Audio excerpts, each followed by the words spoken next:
बोली बोली छठी मैया की।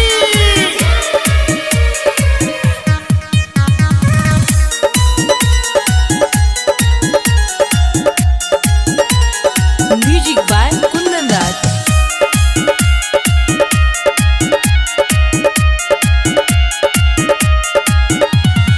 माइयो के माई छठी माई कहालू, चढ़ते कार्तिक माई घरे आई जालू।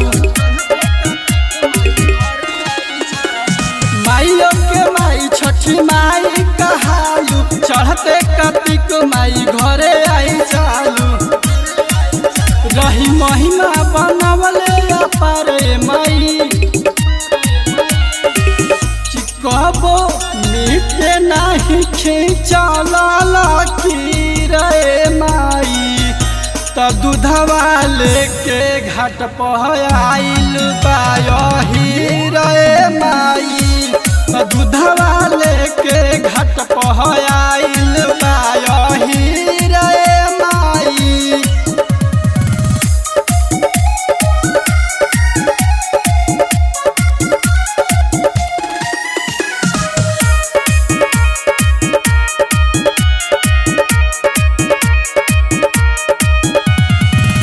माथो पर अचरा बाटे, तू दुनिया से काहे डरी।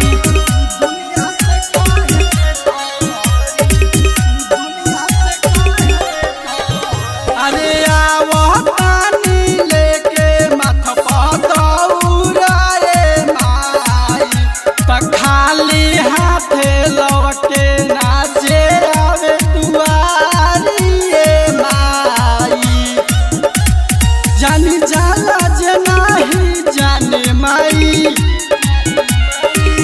कि कहबो मिटे नाही खींचल लकीर माई। त दूधवा लेके घाट पर आइल बाही रे माई। त दूधवा लेके घाट पर आइल बाही रे माई।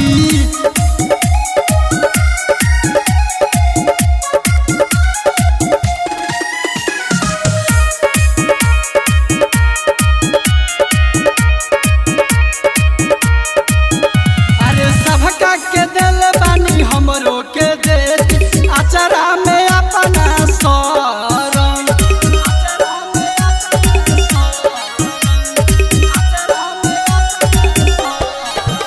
अरे घाट पर आई के करी हाथ जोड़ी आए माई। त फालावा से भरल दौरा तोह के चढ़ाई। महेश अजय के गीतिया बाजे माई, कि कहबो मिटे नहीं खींचल लकीर माई। त दूधवा लेके घाट पर आइल बाही रे माई। त दूधवा लेके